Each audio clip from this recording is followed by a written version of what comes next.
Welcome to the Friends and Rivals podcast. Oh, hello. Sorry, Steve. What's Devils' record since he sure got the captaincy? Well, you know it's 0-3. I know. Asshole. I just wanted you to say it. That's all. Fucking dickhead. Let's talk Devils and Islanders. Let's talk Penguins and Rangers. But let's not talk about Flyers, because they're a bunch of fucks, which no one can deny. Episode 13, lucky number 13, Friends and Rivals podcast coming at you. I am one of your hosts, Tom Harkness. With me, as always, are Steven Wojtowicz, Doc Emmerich, and Bill Fougere. Nick Larita. Shot toward the net. Burchevich has taken down a penalty call on Nolan Ryan for hooking.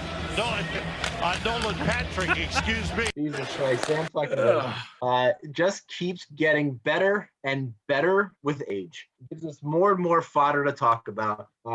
Lucky you didn't throw him straight through the boards. I know. Well, this was during the Philly game, and they had another game against Washington in the afternoon on Saturday, and I thought he was going to, I don't know, maybe talk about Tom Seaver, maybe Bob Gibson or something like that. I don't know. I was really hoping for something like that, but it really got me thinking, watching the NBC aired the Doc Emmerich thing on Sunday on NBC at like 5 o'clock, then re-aired on NBC Sports at 6. And I'm watching this going, see, Doc kind of knew when to hang him up. He knew this was the time to just, that was it, and move on with your life, go into the sunset and go out on top. And maybe for some announcers, they don't know when to not do that. And I'm fearing Sam Rosen's getting into that range where he gets excellent fodder. He's getting there. Well, he just called Nolan Patrick Nolan Ryan. Well, that happens from time to time. To be fair, It's there's only one Nolan. To be fair. What do you want there? It's not even a topical reference, though. Nolan Ryan's still alive, or did he die? Nolan Ryan's He's still alive. Yeah, he's still alive. Still kicking Robin Ventura's ass once a week. That might have been hitter yet. That might have been the last time Nolan Ryan was topical. No. He has since bought the Astros, and he's part of the Astros right now. So he's been topical the past couple of years for sure.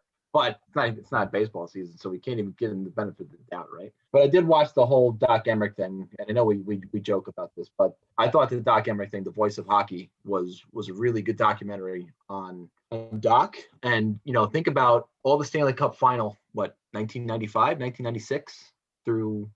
He called the 95 one, but I don't know if that was on the radio for the Devils or if that was like the national broadcast. No, but weren't they in 95? Weren't they still letting the affiliate do all the way through the finals? Because that's what it was in 94, because we got the MSG broadcast in 94 for the Cup. Then maybe it was. Yeah, then maybe it was. Or was that the first year that Fox had it? I definitely remember watching it on Fox. Yeah, I think I because of those stupid robots. Right. But when Doc they would go to commercial. But Doc was the guy. Yeah. Doc was the guy. So from 1995 until last year, what gigantic NHL game has Doc Emmerich not called? Has he not been a part of? Have he not been there? No. And it's like, unfortunately, no. Well, Billy, why is it that you don't like Doc so much? Why is it that you have a hatred for Doc Emmerich? Is it because he has the whiny voice? Are we at that part yet? Well, do you want me to go through that now?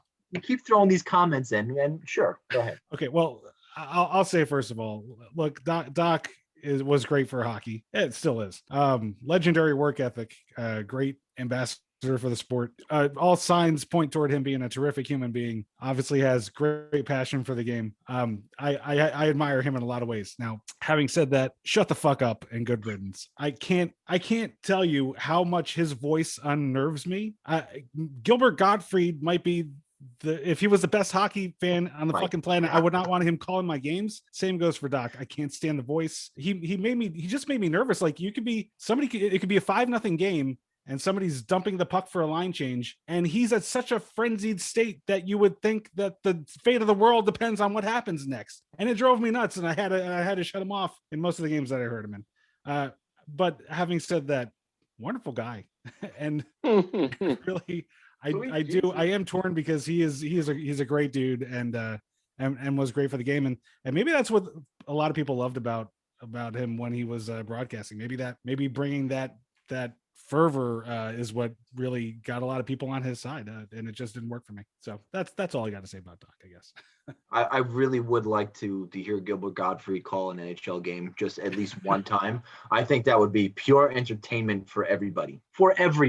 Now, Steve, you have the most ties with Doc since he was the Devils broadcaster. So you have any good fond memories of old Doc Emmerich? Oh, just hearing him night in and night out was a treat for me, just because he was the voice of the sport now. And I was spoiled, but for me, for some reason, the voice of hockey, was the guy out in Vancouver. And I think it was because he did the NHL games. He was the play-by-play guy for the NHL games. So when I think on like PlayStation and stuff like that? Yeah. When I think of the voice of hockey, I actually think of him instead of Doc Emmerich. But I mean, you're right. He did every game, every big game, Stadium Series, Winter Classic, All-Star Game, Gretzky's last game, playoffs, Stanley Cup Finals. He did it. I always thought the best tandem was Doc and John and JD doing the games. And when JD went to be the president of hockey operations in St. Louis, I thought that was it was hurtful, because JD was the color commentator for the Ranger games. Did it for so many years. But to get back to Billy's point, think about the quintessential announcer in just about every sport, right? You got, let's say, play-by-play in baseball, Bob Uecker. I would think maybe Vince Scully over Bob Uecker, but for comedic purposes, sure. But Vince Scully was it, or Mel Allen. Those two guys. Now let's look at football. John Madden, color guy. Yeah, him, Pat Summerall, he and John Madden. Forget about it. But he was unlistenable. John Madden was a bumbling fool. Sure, toward the end with the color straightener and all that other stuff. Yeah, sure. But he was beloved. Yes. He was beloved. So that's, he gets a pass. So I think Doc gets the pass the same way. I get the voice was squeaky. I get maybe he over exaggerated things. He, loved telling you what school somebody went to, but in terms of keeping up with the speed of the game, nobody was better. No, and Nick, what do you? I mean, you should chime in with Doc Emmerich for sure. Yeah, I mean, I was going to say from exactly what Steve was just talking about there on it's amazing to listen. I watched a little bit of the different segments. I skipped around a little bit, to be honest. I can only stand so much of Doc Emmerich as well, and I'm in the Billy camp, and I I appreciate the body of work, but it's like anybody's voice that you hear. You've heard so many times. I mean, I've heard him play or him, talk on so many Devils games, because, getting Devils games was pretty much in our area. We get them all the time on the over the aisles a lot of times. So if the Rangers and Devils and Isles were playing, a lot of times Devils would get priority on the MSG channel. So I ended up watching the Devils because I wasn't going to watch the Rangers. Anyway, his ability to just elaborate on so quickly with using, describing the play in a way that just, I don't know what he does the way he does. It's just kind of crazy. And then when you're watching that show, then they kind of honed in on a couple of spots where you're just kind of he's accentuating what's going on and around it, and just so in such a quick thing. It's amazing to listen to. Yeah, even when he got to replay the Patrick Kane call, which he said was the big regret. So he got to do that over again, and even right on the spot, he called it. I mean, fluid and great. I'm sure he's been practicing that for many years. I think he knew what was going to happen. Well, yeah, that's that. I guess that too. Is that the? I mean, you look at a day and age when they didn't have the internet. Yeah, the overtime game winner that no one saw go in. Yeah. Look, I went in, but we didn't know, and they were like, and then okay. But in a day and age where they didn't have the internet, and he was only reading newspapers and prepping and his prep work and his work ethic. I mean, hats off to the guy. Yeah, and I liked one thing I didn't like about this little documentary. I don't know why we had to have so much on Boom Boom Jeffrey on. They literally covered him, went into a break, and came back and did more Boom Boom Jeffrey on. I mean, a little enough with the Boom Boom Jeffrey on. It was the only imitation Clement could do. Clement hands of cement. Exactly. And to that point, though, and this is not an insult to Doc. I'm done insulting him, just so everybody knows. So be calm. The emotion that he kind of elicited from all of his broadcast partners, from a piece of crap like Clement, JD, who is kind of standoffish a little bit, not really an emotional guy that I usually know of. And Eddie Olczyk and all of them kind of really getting emotional, telling their stories about Doc was really cool. And then even Brodeur talking about, when he was having his big night and they asked him, who do you want to MC this? And Brodeur's like, man, there's only one person I want out there when I go and bang out my sister-in-law, and it's Doc Emmerich. I want him there for that, to call that play-by-play. And that was really sweet too. Brodeur on the back door. I was really hoping you're going to go there, Billy. I really was. I'm really happy. I would. That was fantastic. Couldn't pass that up. But if you watch the outdoor game at Lake Tahoe, which was kind of a disaster, but it kind of wasn't, right? The scenery was just incredible, but who knew the sun would melt ice? But calling the game, if you heard who called the game, it was Mike Tirico. Mike Tirico. He just doesn't get the same flair watching a hockey game that Doc Emmerich does. It just, it was a good game. It was fun to watch. The atmosphere was awesome, but Tirico is just, he's not a guy that can call NHL games, and I don't understand why they didn't have somebody like maybe Albert. I don't understand why he wasn't out there. They got it. So I guess it's now the search starts to find the next voice of hockey, I guess, right? Well, that was part of the thing, right? Was he mentoring some of the guys, some of the different colored guys. Brandon Burke from who calls the Islanders games, was on for a little bit, talking about how they've obviously he was on a lot, dude. And Brendan Burke completely misremembered the email that Doc sent him, by the way. Did you notice that? He paraphrased the email that Doc sent him. Like, Doc sent me this email saying, you did a great job and keep up the good work. And then they actually showed the email. And it was, besides being complimentary, it was word for word completely different. I just thought I'm sure. Yeah. What are you going to do? But, hypercritical Bill tonight. I love when we get hypercritical Bill. It's awesome. But I think that's kind of what plays into it, right? Is like the people that he's kind of worked with and mentored a little bit. Maybe, a couple of years, maybe one of those people will end up being the next kind of guy that they start to push, because they can just elaborate so quickly about what's going on in the game so fast. It's a very, very specific skill that it has to be developed. And even as Emmerich was talking about, he did it for so long a career. He was calling games in college and basically just going to there to that school to basically just call games and get games in and do all the legwork. We got to find that. We got to find that next 9-year-old who's sitting in the corner of an arena with a reel-to-reel doing play-by-play. Are you good? You're looking for little children? You're looking for 9-year-olds? I'm not really, but if I find one, I might. Oh my goodness, sweet mother. So what did everybody think about the outdoor game? Again, the atmosphere was incredible, all that stuff. I thought the crowd was lacking. I thought they could have brought a little more energy. It was beautiful. It was that was a cool setting for it.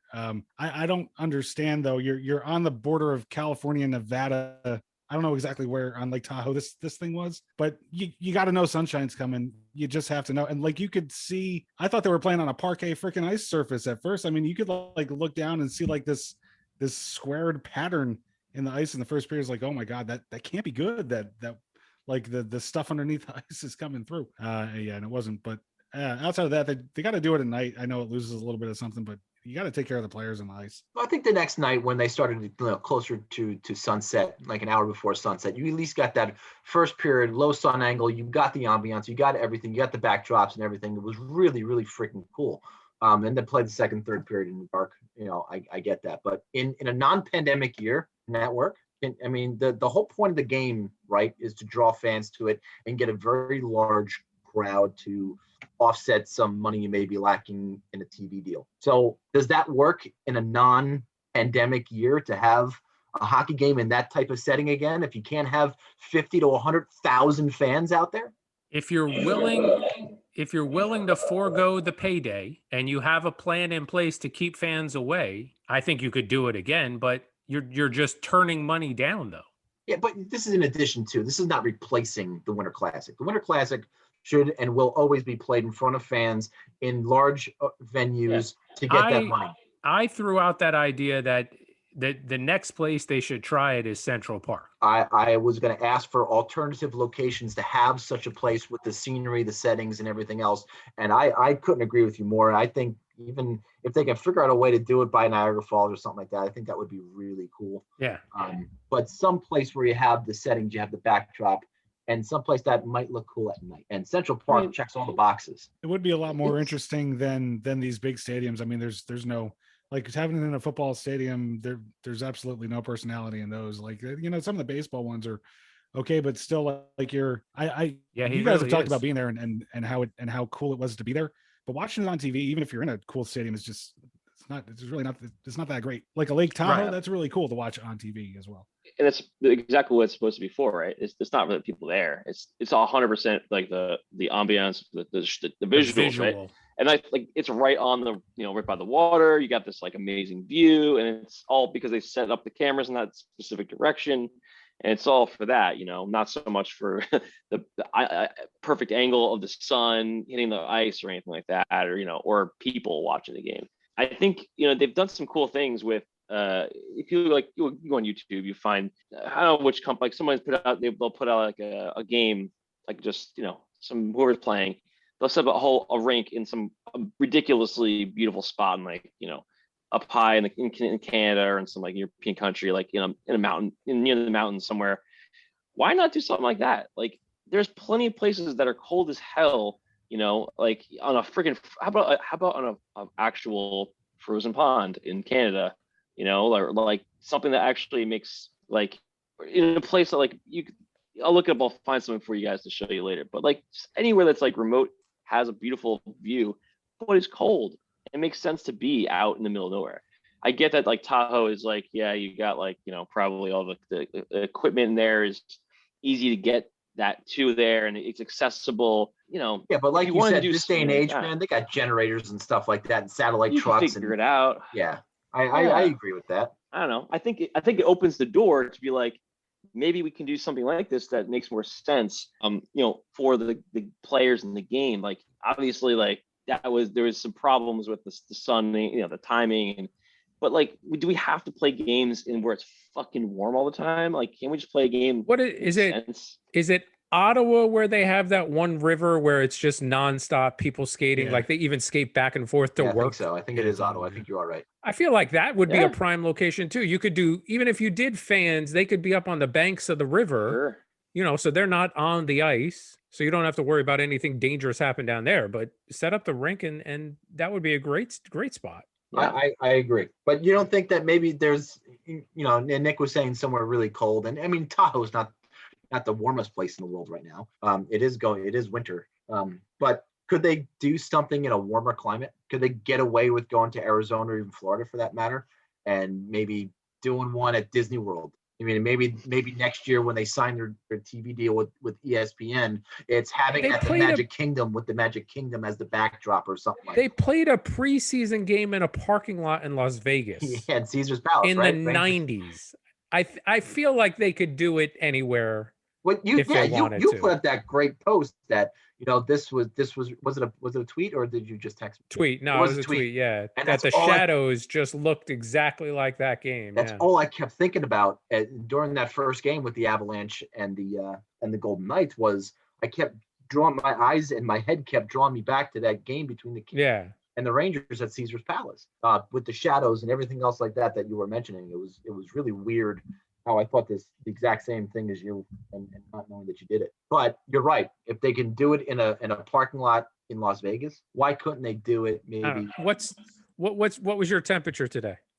It was 80. Oh no, it was 78 and really friggin' amazing out. So probably makes it a lot more difficult. Yeah, and again, the sun. So it would have to be something that would work at night, not during the day, especially. What do you get to? What does it get down to at night? 60s? Yeah, in the 60s. Maybe, in January, it could get down into the 40s or the 50s. But that's what I'm saying. The only thing that kind of around here that works like that is a downtown setting or in Disney. I think Disney and ESPN and the whole thing, transitioning now into maybe the next TV deal, that could be a way for them to kind of kick off their hockey. Yeah.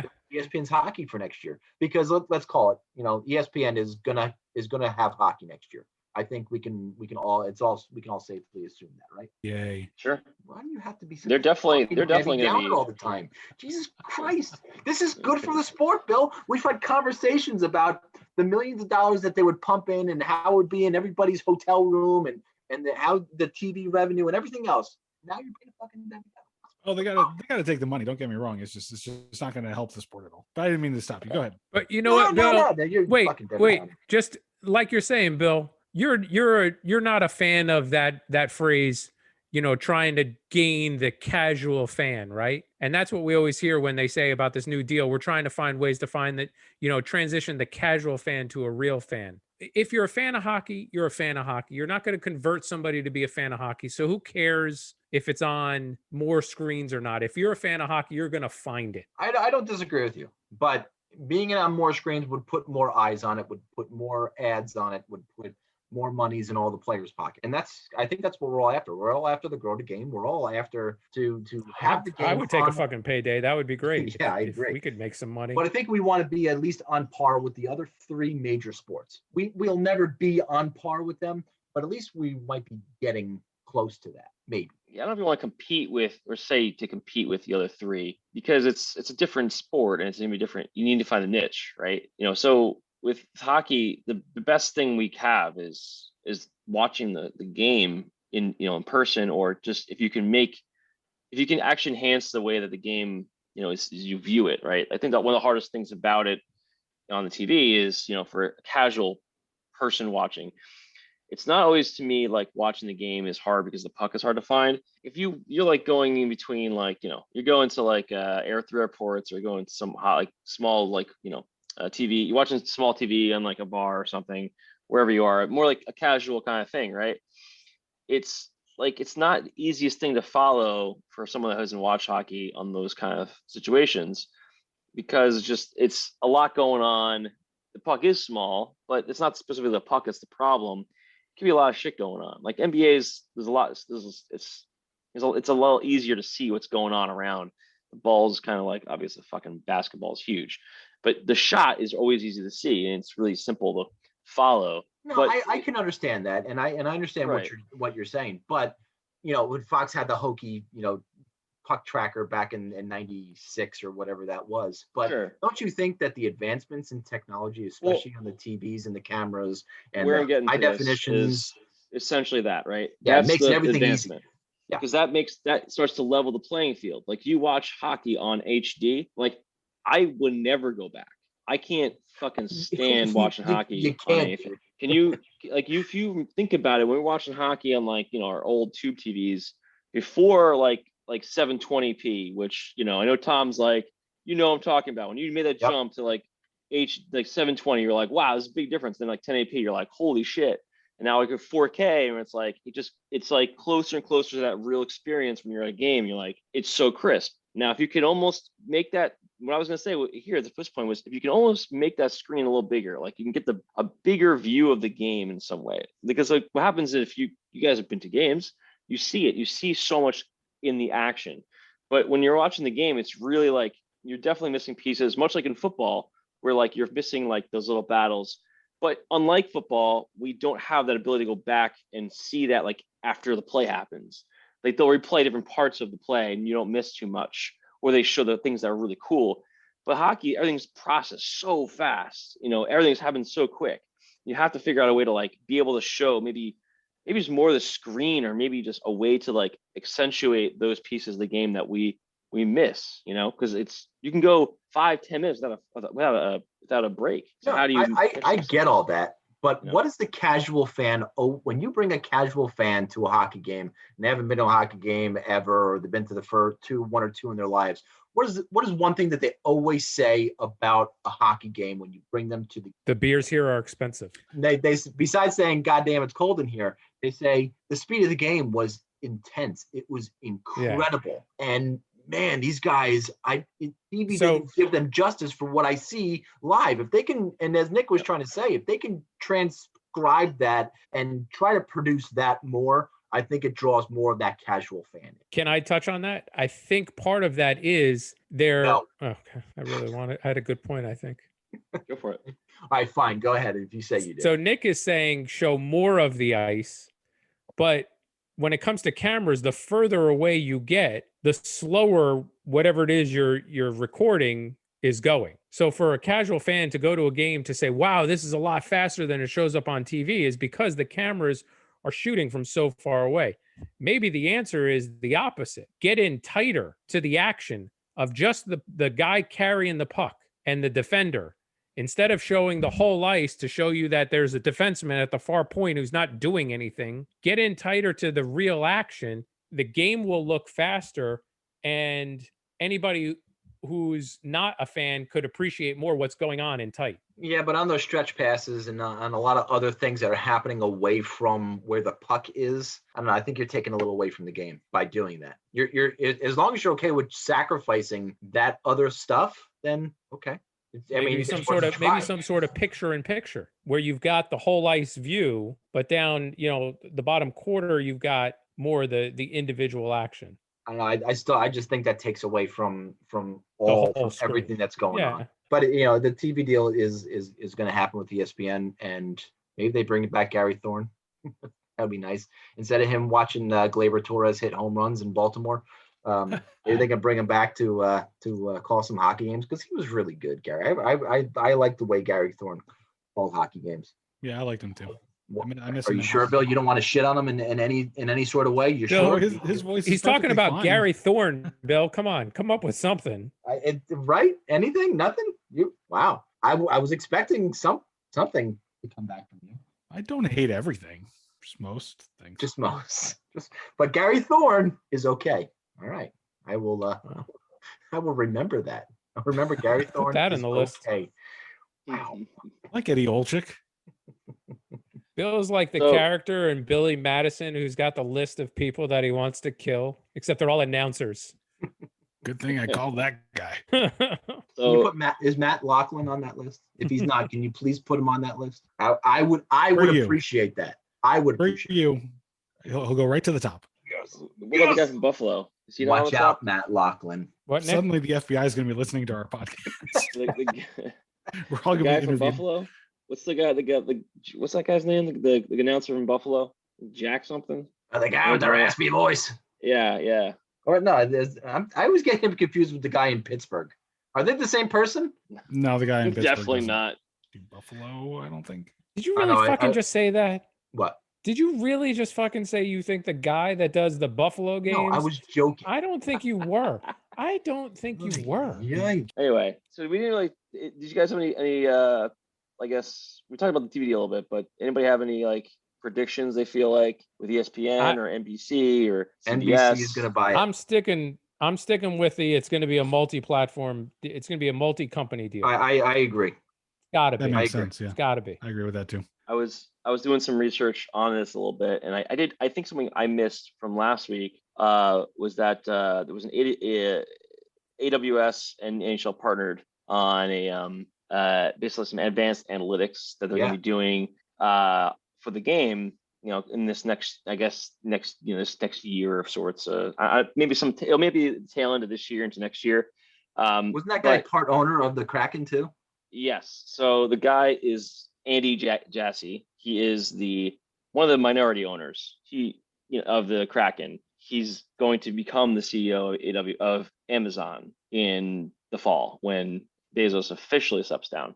So he's kind of a big deal, and because he's a hockey fan, obviously being a minority owner and having such clout, he was the CEO of AWS. He's been in Amazon forever, like 97, I think, when they first were, one of the first hires probably. Anyway, long story short, that's gonna be a big deal for me. I think that's gonna make a big influence on how the game is. They're trying to show those analytics, and one of the real world kind of concepts they explained about, or he said about this was essentially someone like you or I can see during the game. What they would show is something like, where all the shooters are shooting on this goalie, or where the goalie sits, like where he makes his saves, like kind of like a heat map. Think of it like that, like where the goalie makes the most saves for a guy. Maybe like all of a sudden they show the heat map and it's like, they're like, oh shit, our goalie can't fucking save anything on the left side, top left, right?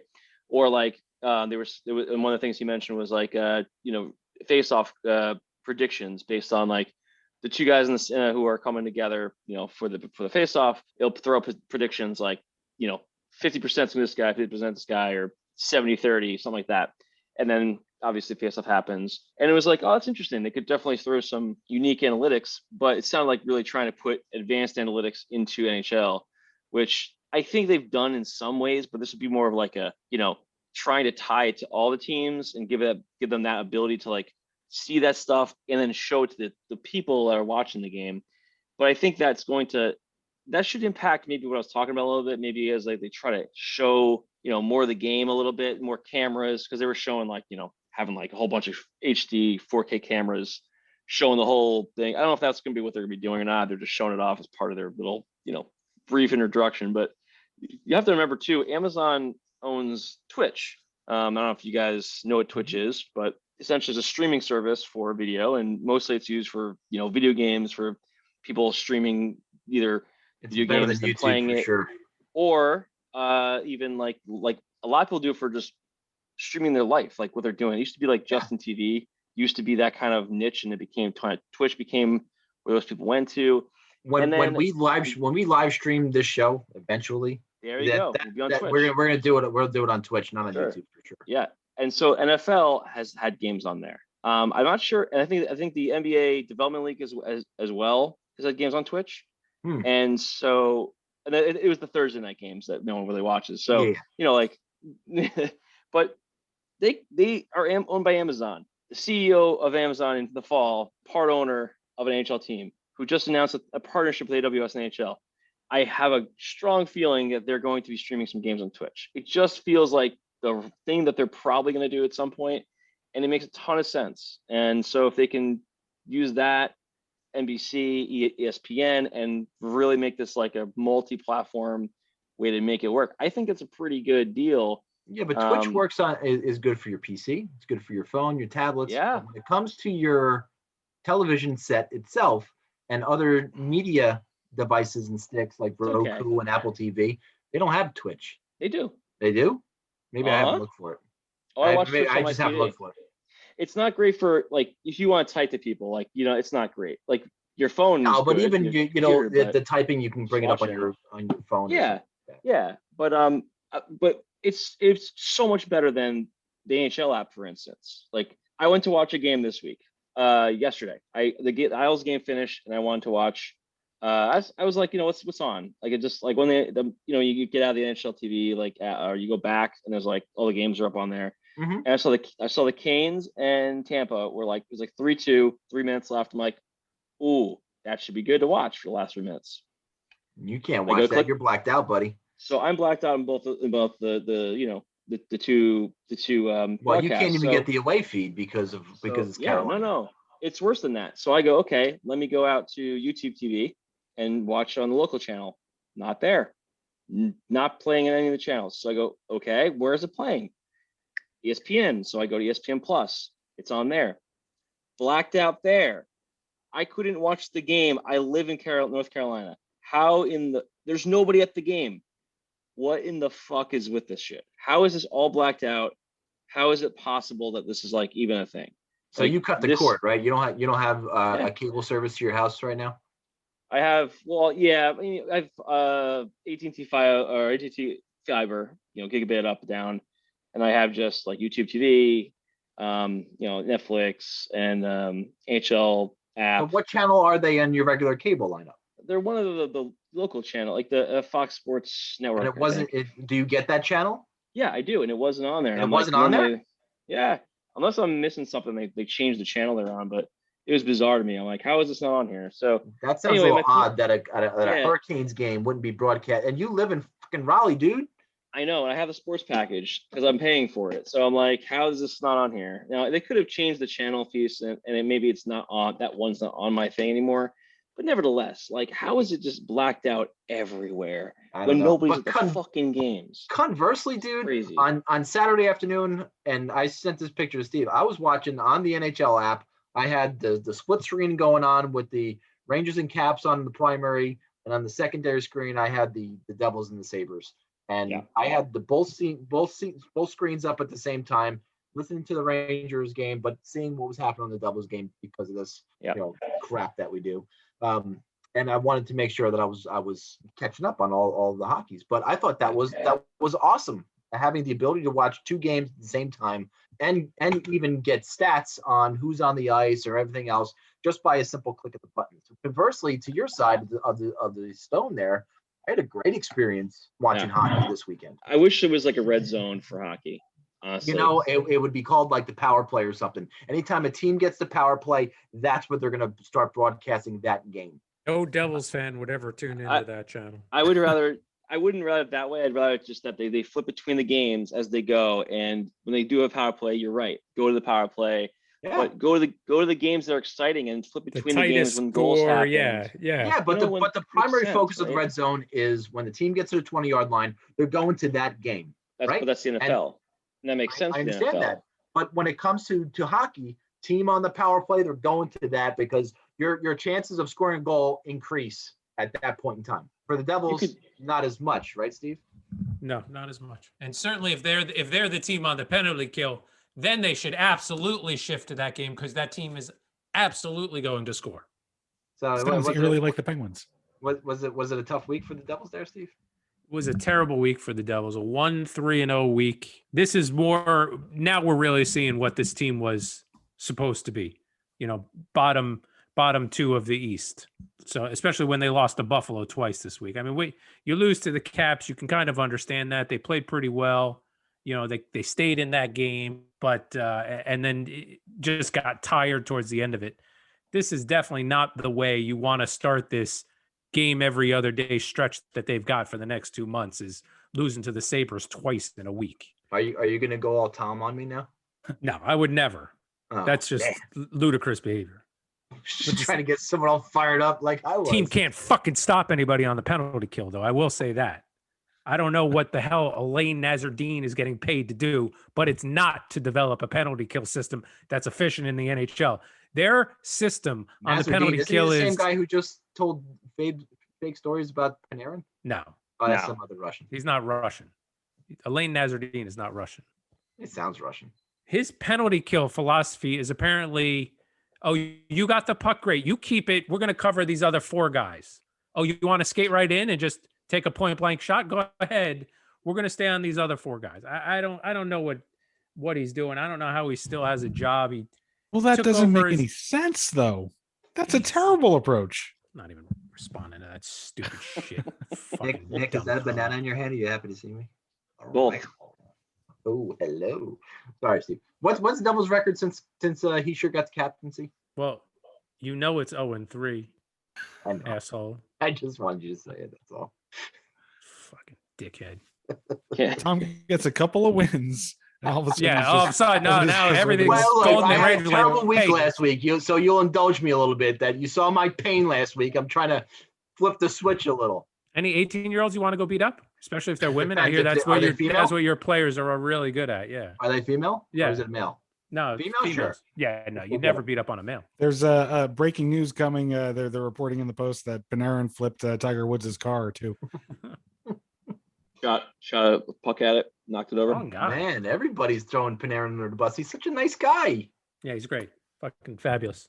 He knows English and still does interviews in Russian, doesn't he? Yeah, he knows a little. That's genuine. He knows a little bit of English. He's only been in the country, what, eight years? Are you want to talk about more about your Devils? So you only got 1 point that your special teams suck. So huge weekend for the organization. You mentioned it. Nico getting the captaincy. Travis celebrating 1,000 games. Lost both of those fucking games, so who cares? Penalty kill sucks. Power play sucks. And not only that, they're second in the league in terms of most penalty minutes. You can't take a lot of penalties if your penalty kill sucks, guys. Their goal differential at even strength is like +8. So imagine how bad they have to be on the penalty kill that they've lost all these games when they're winning at 5-on-5. I was kind of interested to see Lindy Ruff's take on how he's going to be doing practices over the next 2 months, given that they're playing every other day. He's basically going to just start limiting guys. They're not going to have another full practice for the rest of the year, he said. They're going to just start limiting guys, not letting them practice, and only doing system stuff via meetings, Skype meetings and stuff. But how are they going to work on like power play and penalty kill and faceoffs for that It's matter? all going to be video work. Wow. All right. He's got it. These, and I've definitely noticed it. The Buffalo game and the Washington game, and then Buffalo again tonight. As the period goes on, you see them getting tired. It's not going to be a good stretch for these next 2 months, I don't think. If they're already getting tired 1 week into it, it's not gonna be good. So to beat the Devils, just weather the storm in the first 10 minutes of the period, and then just attack the second half of the That's period. it. That's all you got to do. All right. I'm really not happy. But I mean, it can't all be that bad, right? Gusev has scored back-to-back games.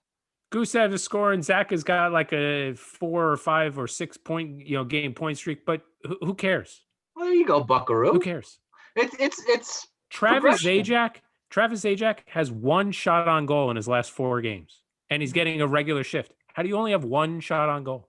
He's got 1 shot on goal more than me. Billy is right. He is 54 years old, though. Still, he's got a stick in his hand. He should be able to throw a puck at a net. Wait, is that's it? Well, That's those all are you my 4 points. Yes. You stick in your hand, you throw the puck to the net. That's all you got to do. I couldn't agree with you more. I really, if there was some way to just fix that penalty kill, things would be a lot better. But if you watch a game, it's definitely such a passive penalty kill. It's infuriating that they just let guys skate with the puck. There was a goal that they gave up. Guy had the puck on the half boards. Both Subban and Vatanen had their sticks to the middle to prevent a pass across ice. There was a guy right in front of the fucking net that they just left wide open to tip in a goal. All the guy with the puck had to do was look towards the middle. Subban and Vatanen went to the middle, and then that guy on the crease was all alone. I think in junior hockey, the first thing they teach you is the most important guy to cover is the guy right in front of the net, right? I mean, that's the most important we guy. talked about the Rangers earlier on too, right? With positional and getting your body behind the defenseman, not being in front of him, and your defensive numbers will grow. So I certainly do agree with you. And conversely, your penalty kill might suck. The Rangers' penalty kill has been the best part of their game all year long. And they held the Capitals to no power play goals. They have the Flyers. No, they haven't let up a power play goal in I think it's 4 games now. They're aggressive though, right? They attack the puck carrier. Not necessarily. They play a larger box, but they're not overly aggressive. They just having sticks in the right passing lanes. Really, I think they're pretty aggressive though until that possession's established by the other team. I mean, they're pretty aggressive trying to keep it out of the zone. Yeah, and look, and they have a hard enough time, the defensemen clearing the zone when they get the puck. So I mean, look, special teams for the Rangers, and on Wednesday you saw it, or on Saturday rather, you saw the special teams in action, especially in Washington. One with killing off all those penalties, and with Kreider scoring finally on the power play. The first power play, they're just passing the puck. And I'm screaming at them to just shoot the puck. And as soon as they get their second power play, Panarin puts the puck to the net and rebound, boom, right on Kreider's stick for a slam dunk. You're that guy, aren't you? You're that guy in the stands. I'm absolutely that guy in the Fucking stands. shoot the puck guy. Nobody likes shoot the puck guy. But seriously, if you shoot the puck on the power play and don't try to look for the perfect pass all the time and get screens in front, one's bound to go in. So if you're not shooting the puck on the power play, you're not going to score. The Rangers finally did that. So the power play was certainly good. Look, a tale of 2 games in Philly and Washington last week. Philly was an utter fucking disaster of a game on both the Flyers side. Fuck the Flyers. Fuck the Flyers. And on the Rangers side, the team, they were unstructured. They were running around. They were chasing. It was an awful, awful game to watch. In Washington, but they found a way to win, and they haven't been able to do that. So I think that eased them a lot, was just getting a win in Philadelphia. Getting win in general certainly cures a lot of heartache. And the game against Washington was just a structured defensive clinic against the Capitals. And I wish they could play every game the way they played Washington on Saturday afternoon. They would be a very, very difficult team to face. They didn't let up a whole lot of shots, and Shesterkin was just in the right place at the right time. And they didn't let the Capitals take advantage on the power play, and they beat them down at even strength. So it was, again, a tale of 2 games. And I'm kind of nervous about tomorrow night's game in Philadelphia because I don't know which Ranger team we're going to see, especially now with Panarin taking leave of absence. Kako is now on the COVID list, still on the COVID list. Hedl is off the COVID list, started skating, so hopefully we'll see him in the next 10 days to 2 weeks. Hopefully he'll be back in the lineup, and it's going to be very, very, very interesting to see which. Why are you saying the next 10 days to 2 weeks? So he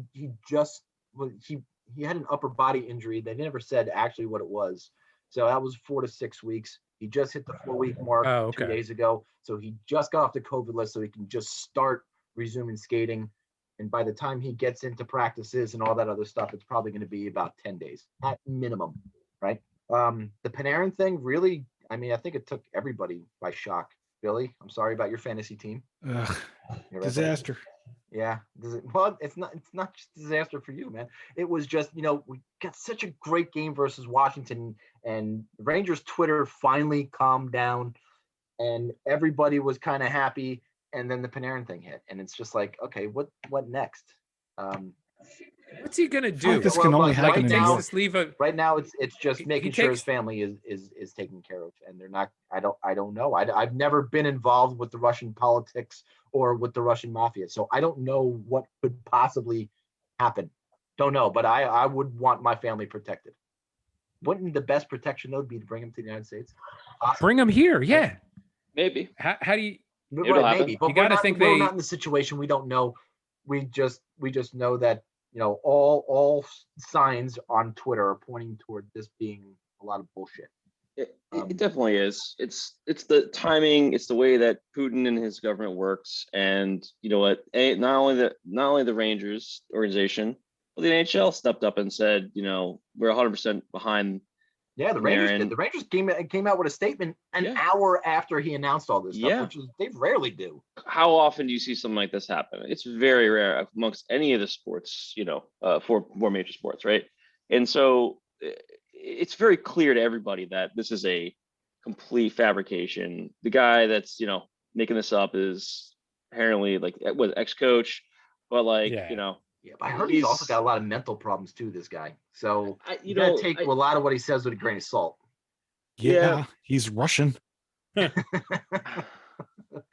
But is there any truth could there possibly be any truth to this? Or is this just a completely fabricated story? Former teammates on that team came out and said, we were around. We don't remember anything like that. And even ever I think they interviewed people at the hotel who still work there or something like that. And they're like, no, none of that shit ever happened. So I don't know. So I don't know how long he's going to be away from the team, but it could be the rest of the year. Who knows? At this point, I wouldn't be surprised if it was the rest of the year. But again, what is he doing? I don't you make know. one phone call to United Airlines, you say, get me plane tickets, and you bring them over. He says it in that broken problem English. Solved. Problem solved. He goes, Visa. That's all he's got to say. No, Visa.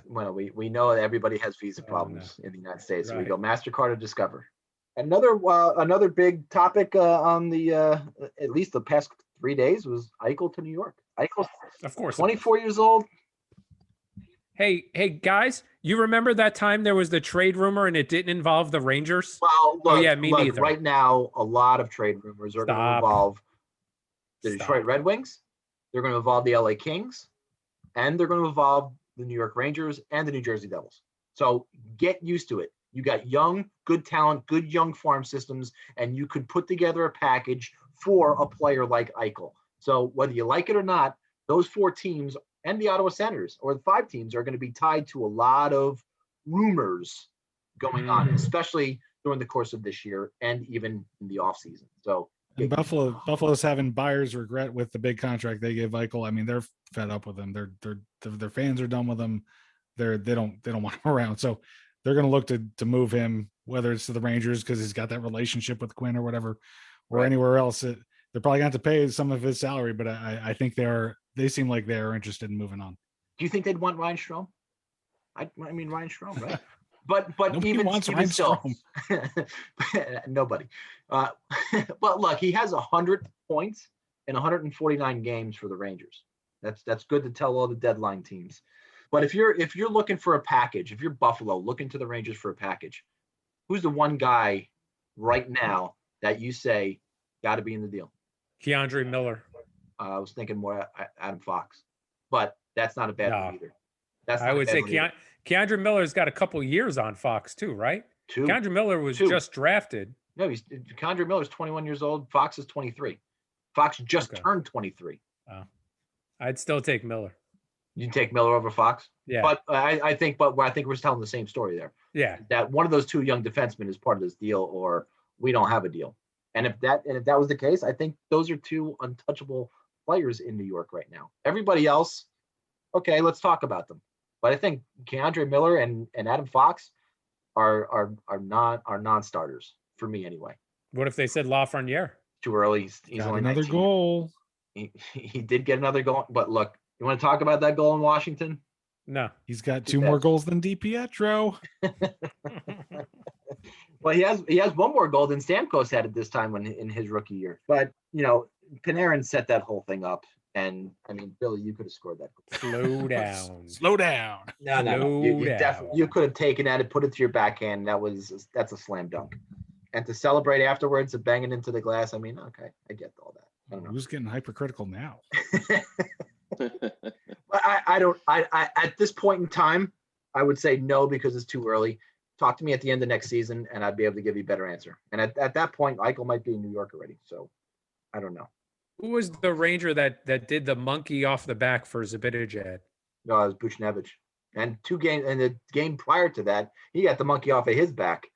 He did during the goal celebration. He's the one that did the fake. I'm actually taking the monkey off your back. Yeah, if you saw Zibanejad got jarred a little bit with his shoulder. So I'm hoping there was no injury there, and it doesn't appear to be because he's been in practice and everything's been fine. So it's not like his production's going to drop off if he's hurt. So you're right. There might be an explanation as to why, but Panarin's gone now. Panarin was your offense. Panarin's your superstar. How much more are they going to be relying on Mika right now to step up and take that role and be a producer of points and goals? This could be a long stretch for the Rangers. I hope so. That's all I'm saying. How are things out on the island? I could be like Steve this week going, oh my God, my play and my penalty kill suck. Was that a good Steve? Did you like that? That was a good Steve. How are things out on the island, Nick? They are in, I don't know. It's Are they sinking? Up and down. I was interested to see if Billy was going to go before me, but I guess I'll jump in first. And then he can tell me what his take. He can say what his take is. We played twice this week, right? Pittsburgh in the Isles, and then I think we played twice this coming week, right? Yeah. The Penguins have done nothing but play the Islanders and the Capitals the entire month of February, literally, except for the Rangers on the very first day of February. It's funny after we've gone through this now of like a bunch of games between two teams. Oh, I hate it. It's like, it's not that it's like, it doesn't even feel like a playoff series. It just feels like annoying. I don't want to see Sidney Crosby again for a few games. I'm pretty happy not to see him on the ice.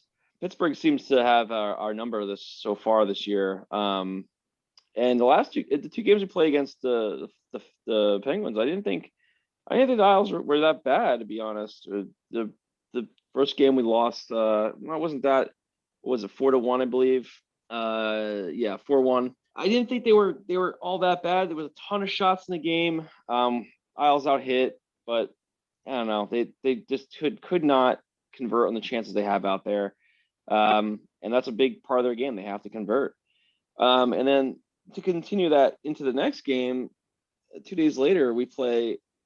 They just outplayed the Penguins and ended up losing 3-2, getting just out. They outshot the Penguins 2-1. It was 35-18 on shots, 53 hits to 30. I mean, those are big numbers if you're just looking at numbers. I didn't think the numbers were that indicative of it, but the game, they definitely looked to be, they felt like they were in charge of the game. But if you don't score on your opportunities, you let the other team do what they have to do. I mean, it doesn't equate to a win.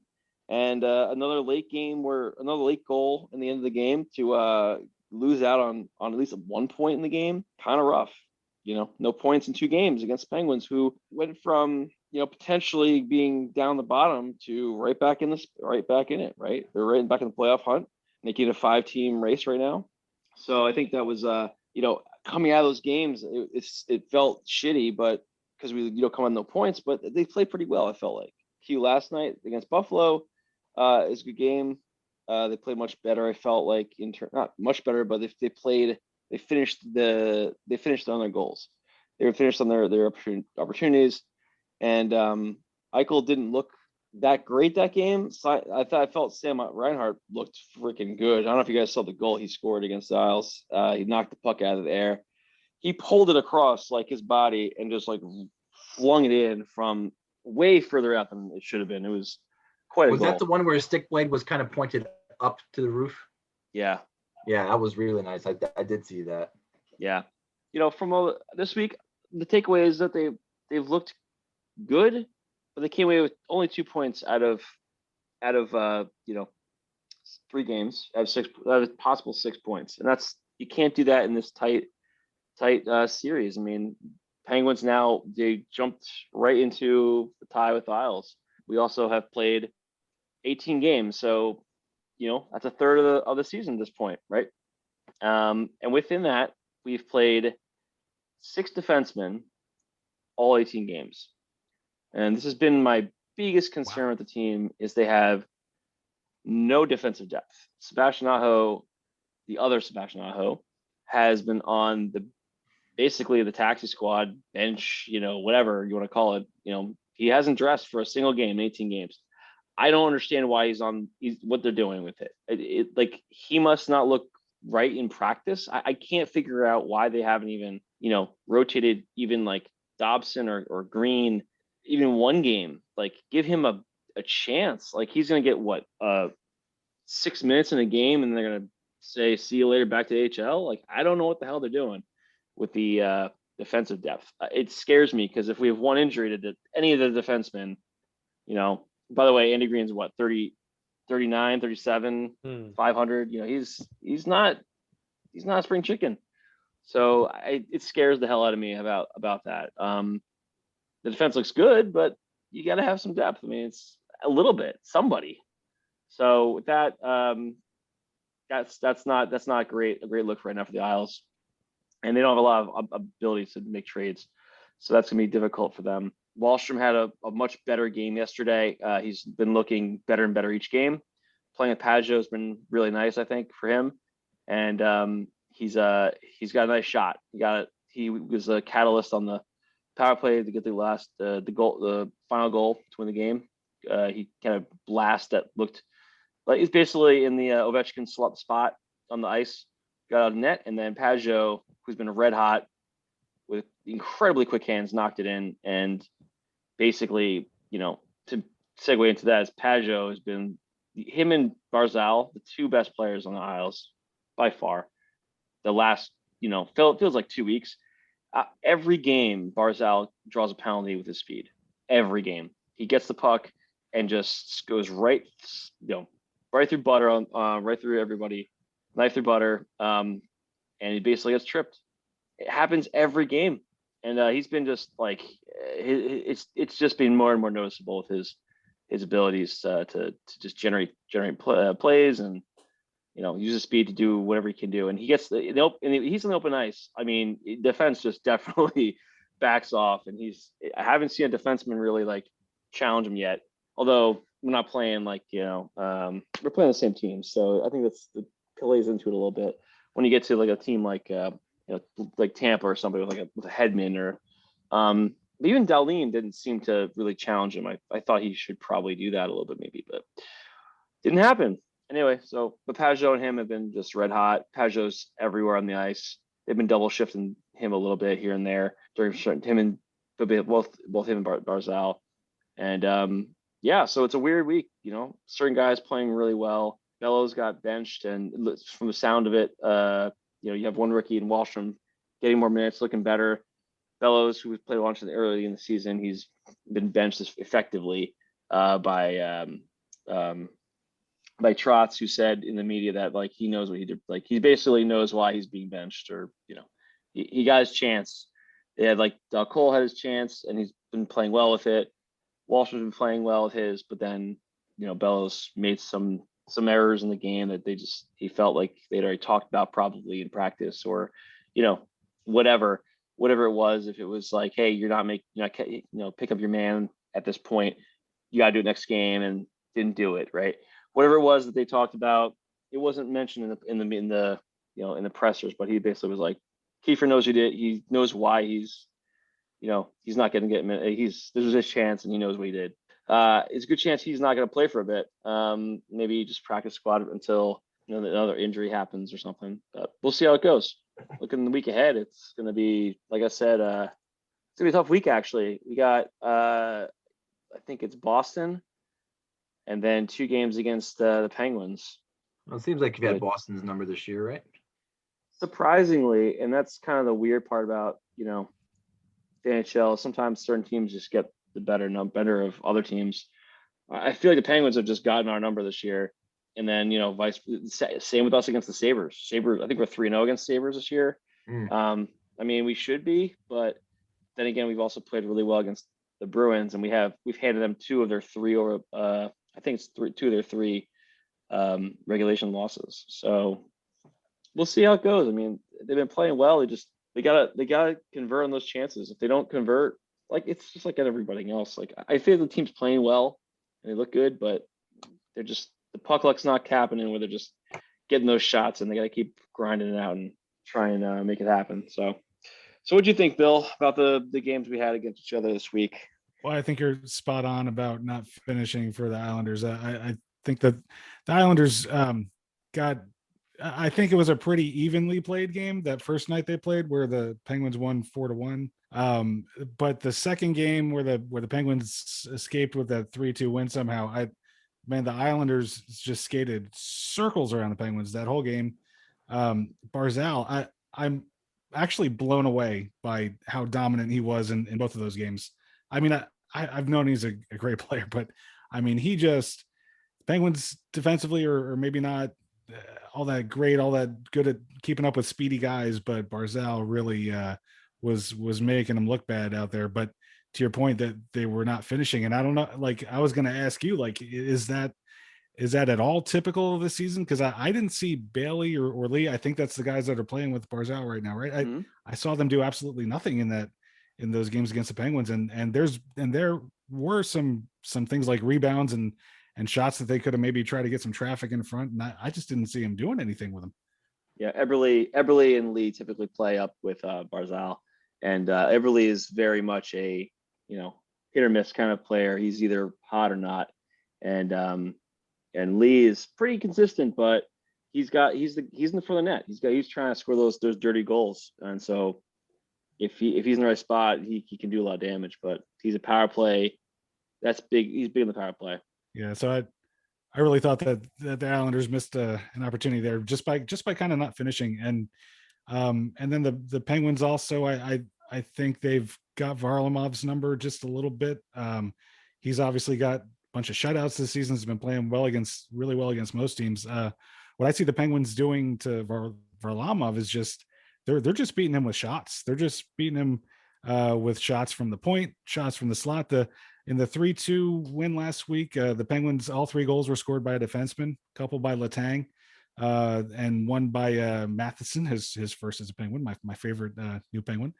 They all just went high. They hit the corners. I think maybe one of them there was like a kind of a screen, one of the Letang shots, but a couple of them beat him clean. And like even in games prior to that last series that they played, I've seen Rister's beating him from the slot that he seems to have an open look at, and I'm not sure what that's about. If the Penguins figured anything out that other teams haven't gotten to, but they're not scoring off of scrambles in front of the net and things like that. The Islanders seem to be taking care of the front of the net that way, and that's just seems to be how they're handling it so far. But they've been really good games with the Islanders. The game, I think they've been really entertaining games. They've gotten chippy at times because apparently I didn't realize this before this last couple of games they played last week, but they really dislike Mike Matheson more than I do. because Matheson is the guy that delivered the hit on Boychuk, I guess, in last season's playoffs. So they went after him a little bit before I realized, I'm like, why would anybody go after Matheson? Why would you want to take that bum off the ice and and try to get him a penalty or get him hurt? I mean, but yeah, it seems like they are not fans of Matheson at all. So there was that part of it too. But outside of their kind of dislike for him and how that might have led to some penalties and things, they've been pretty clean games and pretty back and forth games, and Penguins do seem to be getting the best of them so far. But like I said, like that last game they played against the Islanders really were out skating them and outplaying them in a lot of ways. Still, over the last week, when we met up a week ago, the Penguins were losing to the Capitals. But I mentioned last week that I thought, even though they lost, I think it was a 3-1 game that they lost to the Capitals. I thought I saw some things from Tristan Jarry that indicated that he was on the upswing.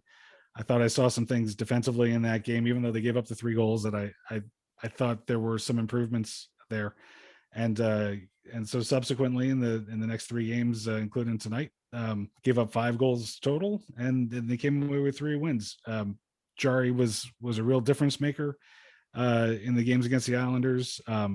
Even though I felt like, obviously, like I said, I think the Islanders left some goals on the table there, because Jarry was good, but it wasn't like the second coming of Hasek or anything. But still played very solid. Seems like he's coming around, and that's got him on a little bit of a winning streak now. So good signs from them defensively, good signs from them in goal. And then my last point is going back to one of the games earlier this week was Sidney Crosby's 1,000th game, and so they had a little ceremony for him. And prior to that game, all of the Pittsburgh teammates all wore their number 87 Crosby jerseys out in the pregame warmup. And when he does his little ritual about 5 minutes before the end of the warmup, when he gets down and reties his skates, all of his teammates drop down to a knee and retied their skates as well. It's very sweet. Yeah, I know. Thanks, Tom. And they had they obviously they did a little ceremony. Then pregame they all went back to the locker room and took sniffs from his cup. Don't be hurtful. They did a little video before the game, which was kind of funny. I was very entertained that they brought his girlfriend out on the ice, and Sid's a very private guy, and you never hear about who he's dating or et cetera and so forth. And it's just hysterical that there's finally this big reveal. His girlfriend steps out on the ice for them to watch this video tribute together with, of course, like a huge mask over her face, so you can't actually see what she looks like. So because it was a guy, right? It maybe. I mean, I don't know. It looked like not that there'd be anything wrong with that. Of course not. Absolutely not. Not in this day and age. No, not at all. Then they did they brought in for a video tribute his family, presumably from Nova Scotia, which I also found to be pretty funny because they hired actors. They hired an actor and actress for it to be his girlfriend. I think if you saw this, you would say no, they were not actors. Okay, that's possible, but the parents and the sister were not. And I'm going to tell you why. Because his parents. Because you're a stalker. His parents, when they did the video tribute saying how proud they were of him, were such complete dullards that I just had to know that's where Sid's personality came from. I mean, he's bringing in how much money. And I mean, they just put them on. They look all frumpy. They're not dressed nice. They're just sitting at the table, just being as dull as you could be, as monotone as they could be, congratulating their son and his milestone. And then they had her sister, Sid's sister, and you can tell she's not an actress because she looks exactly like Sid, but she's female, which is awesome for me because I mean I have everybody knows I have fantasies about Sid as it is. I could have been fantasizing about his sister the whole time, and it would be a female and work out even better. But it was all, yeah. In all seriousness, very touching. Great milestone, 1,000. Blah blah blah blah blah. and he had 2 assists that night. It was a good night for Sid. And well, Betty, we're just so proud of our son Sid. He's so great. He plays the hockey very well. We're just an average family from Nova Scotia. God, That's all I can sounds imagine. exactly like them. My God. Wow. So, Bill, they had a lot of his Sounded exactly like the wife. Yeah. Okay. So they had a lot of former teammates do like the video tribute to him and send in little thank yous and it was great playing with you and all that stuff. They had Patrick Kane send one in. I really didn't understand why they had Patrick Kane send one in. Yeah, they never really played in like a key game against each other. They've never been teammates because he's a USA US hockey Canada guy. So I didn't understand why. He's a contemporary from a rival, like you're saying, Canada, USA. If you can get the respect of your rival, what's better than that? I guess, but it wasn't as impactful of having like Gonchar on and all the teammates and having some guys that he won gold medals with in Canada on and stuff like that. I mean, that's all good, but I don't know. I'm surprised they didn't ask Lundqvist to do anything. Well, So I mentioned Zajac overextend himself. Well, look, did you see the video of him today? He was back in goal today. Really? On the ice. I know. A lot of people were shocked. I was shocked. Oh, good for him. I mentioned Zajac also celebrated his 1,000th game. All the team got T-shirts. That's all they did for him. Did they bring in Doc Emrick to they brought MC it? Crosby's girlfriend out. They brought his family out. They did the video tribute from former teammates and Travis's teammates got T-shirts. Didn't they also give Taylor Hall a video tribute when he came back the first time the Sabres came to New Jersey? Sure, why not? You don't think he deserved the tribute? But you kind of saved that shit for the fans, man. You think he gave a shit? So I actually something interesting, take it for what it's worth, that the Devils are doing during the game. If you log on to the Devils website, you can actually see the stuff that they would normally play on the scoreboard during breaks of action, replays. Why would anybody intermission want stuff. to do that? Because some people like the hide the puck game. They want to see the hide the puck game. You want to play What's in My Pants? Can we? I'm sure we can. So, well, after 9 o'clock. It is after 9, but it is actually getting late. Before we go, I did see something on the Twitter today that I thought was very interesting and that no one actually talked about previously.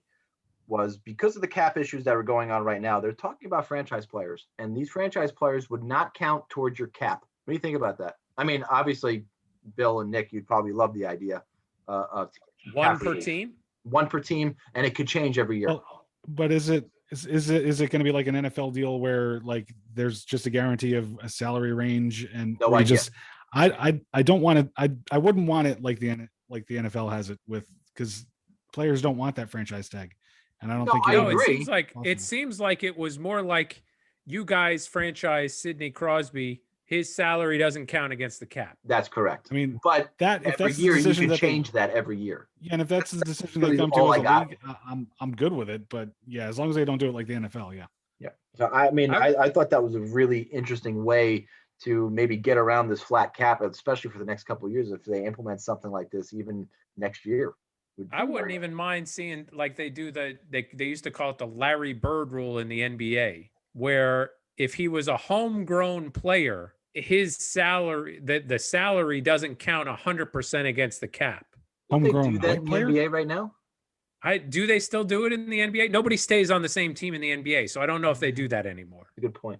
I don't know. It was like a 15% reduction of what the salary was that counted against the cap if it was a player you drafted. It sounds like a pretty good idea, but I just thought I saw that was actually from Drager, and I thought that was very interesting. I thought we talked about this, or I maybe brought this up when we were talking about it earlier in the, before the season started. When we were talking about the cap, I'm sorry, we're not giving you credit. No. I'm just trying to remember. I thought we kind of went through this with like, hey, wouldn't it be something like, wouldn't it be a good idea to have?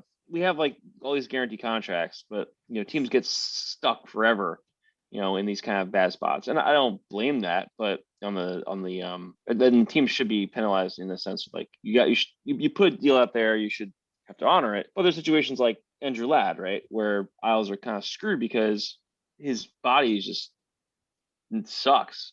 I mean, the dude's like, he can't play. And what are you going to do?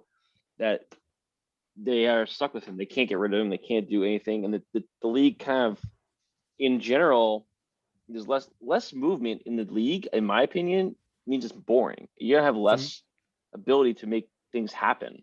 So maybe bring back amnesty buyouts like I was saying they should do. Oh my God. Yeah, you were such a supporter of amnesty buyouts. Holy shit. One a Well, year actually, would be fine. To that point though, I'd rather see them do a franchise than an amnesty buyout. I tend to agree with you. Do it on the franchise end instead of buying out contracts and doing it that way. Yeah, I agree. mean, you could be like, hey, if you want to use this, you have to like burn a first round pick or something. I bet you teams would sign up to do that. I'd burn a first round pick to get rid of Andrew Ladd's contract, or But we also said it has to be a certain tiered to where it would cost you a first round pick. Anything above like $9 million would cost you a first, and between 9 and 7 it would cost you a second or something like that. But I don't know I think if you do that too much of a penalty, then it's like it defeats the purpose. Like I think there should be a cost to it, but the point is to get back cap room, right? Being able to buy your cap room back, but you can't just get all your cap room back. Like that would prevent the teams from like being like the Rangers in the early 90s and 2000s when they were like they had all the money, right? They're like, oh, we could just it really did them a lot of good. It didn't, but you know what I mean? Like that was the idea. It was like, oh, you prevent these teams from like outspending everyone else. But it's okay. You could just give some limitations around it and just allow some more movement. Like this, there's no movement this year. No one's got cap space. The cap is flat, and you not gonna be much movement in this offseason coming up either, man. I hate to break it to you. It's gonna be a couple of years. They got to figure out something to alleviate that pressure, and it just helps the game. Like nobody wants to see your team like, oh, I gotta wait 2 years for anything to change.